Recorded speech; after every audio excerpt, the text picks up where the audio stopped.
as we unravel the mystery of the rhythmic beating of the heart, we come to realize that heart performs this function with flawless consistency.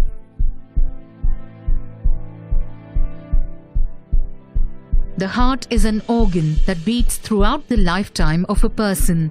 Are you aware that in an average lifespan of 70 years, it beats about 2.5 billion times?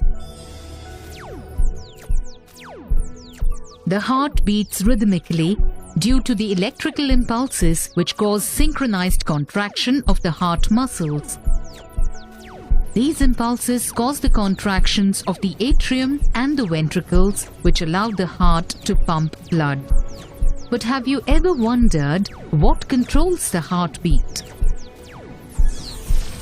Cardiac pacemaker.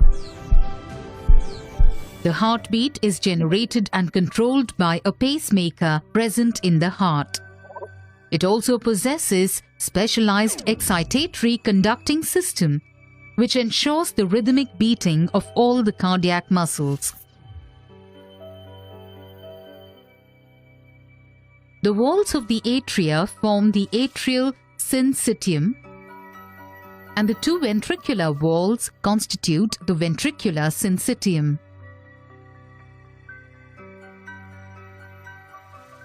The pacemaker is located in the wall of the right atrium.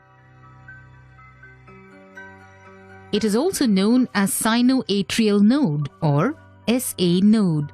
The SA node generates an impulse which spreads across the walls of the atria through the specialized conducting system, causing both atria to contract in unison. During atrial contraction, this electrical impulse reaches the atrioventricular node or AV node. Here, the impulse is delayed for about 0.1 second, after which it moves along the bundle of His, bifurcates into bundle branches before spreading along the Purkinje fibers. The impulse reaches the lateral ventricular walls and causes its contraction. Thus, the impulse generated at the SA node causes atrial contraction and flow of blood into ventricles, and then the ventricles contract, pumping the blood out of the heart. It is the impulse generated by the SA node that causes the heart's chamber and valves to work in tandem.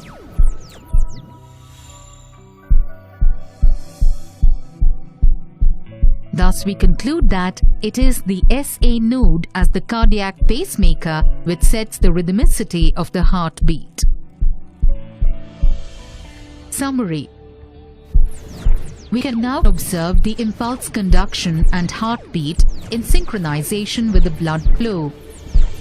The cardiac cycle begins with the SA node generating an impulse which spreads to the two atrial walls and also reaches the AV node. The two atria which form the atrial syncytium contract. The AV node delays the transmission of the impulse by 0.1 second, which allows the atria to empty completely before the ventricles begin to contract. Then, the impulse moves along the bundle of His and finally through the Purkinje fibers to spread all over the ventricular walls. Finally, the ventricular syncytium contracts, thus pumping the blood out through the aorta and pulmonary artery. This is the end of one cardiac cycle.